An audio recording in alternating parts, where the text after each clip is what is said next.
The fourth day of the United Nations Climate Change Conference, COP26, was dedicated to climate finance. All the details are from our collaborators, Ian Bruce and Sabrina Fernandez.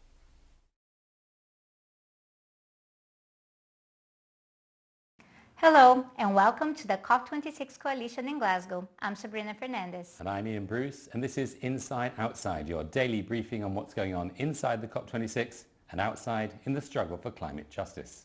Wednesday, day 4 of the official summit, was meant to be discussing climate finance. So today, we'll be looking at the mythical figure of $100 billion a year, that amount that rich countries promised to help finance transition in countries in the global south over a decade ago. For these protesters outside the Bank of Scotland in the center of Glasgow, both the amount and the kind of finance on offer are completely inadequate. It's what they call greenwashing, and Ian was there to talk to them.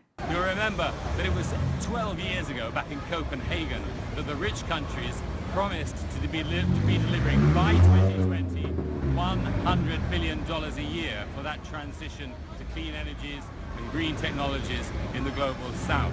They are a long way from reaching that figure. By their own figures, they've reached something like 80 billion, and they say that by 2023 they'll reach 100 billion. But in reality, most of the experts say even that is far, far less than is needed to have a real transition of the infrastructure in poor countries that can't easily afford it. In fact, it could be more like $6 trillion that's needed, much more than the tiny amount that's been promised so far. Now, I also talked to someone who's been following this for many years and who's provided much of the inspiration for the COP26 coalition. She's Dorothy Guerrero of Global Justice Now. I asked her to put the $100 billion in context. Well, actually the $100 billion, which came out first in Copenhagen, it was actually like a magic trick. It came out of the hat of Hillary Clinton when the developing country negotiators were ready to walk out in frustration because what was discussed then was 2 degrees centigrade warming, and most of the developing countries are saying that will mean like signing our death certificate. So that means end of our agriculture, that would mean destruction of our livelihood. So to prevent the developing countries from being fully frustrated, and so that they can say we have a successful COP15 in Copenhagen, the $100 billion was taken out. Without any study, without any analysis, is that enough? Is that really what the developing country needs? When in fact, the $100 billion at that time was really very small. It's a crumb, those are crumbs in the table.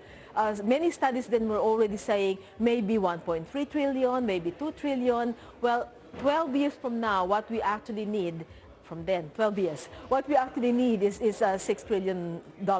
For many activists from the global south, the money that rich countries are providing today is money being used to finance their own companies, their own interests at the expense of local communities. Here's Rosa Marina Flores from Mexico.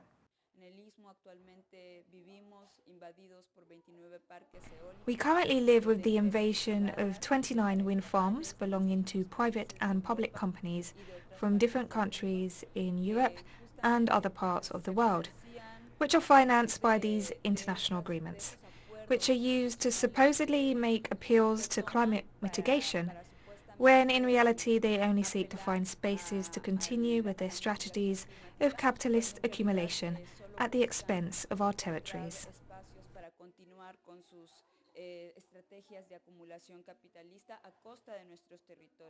Dorothy Guerrero also explained how climate finance is being used to revamp the banking sector.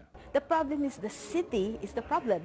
All these international financial institutions, what they do is push for loans, and this climate money will be given as loans to developing country to further put them in debt, and then they would have to, scrimp on resources and pay these debts. So that condition of instead of increasing climate finance that will be managed by countries, they will give it to international financial institutions. That's like talking to the wolves and say, here, guard the ships. The banks are not there to help the countries. They are there to create money for themselves, to enrich the donor or the funders of the banks, which are mostly here in the north.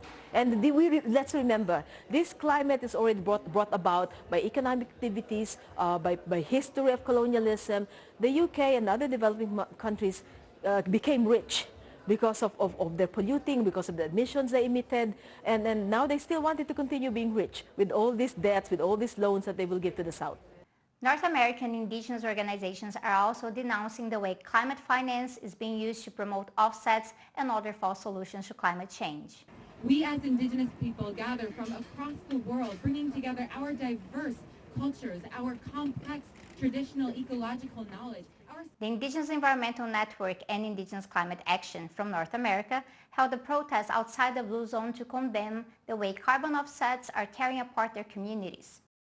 Cacique Ninawa from the Hunicui people in Amazonia pointed out that the same companies that are financing this COP are the ones who are benefiting from such offsets. Inside the COP, Thursday is meant to be Energy Day, and outside, preparations are ramping up for the Fridays for Future demonstration on Friday and the Global Day of Action on Saturday. So that's all for today's Inside Outside. Thank you for joining us. See you tomorrow.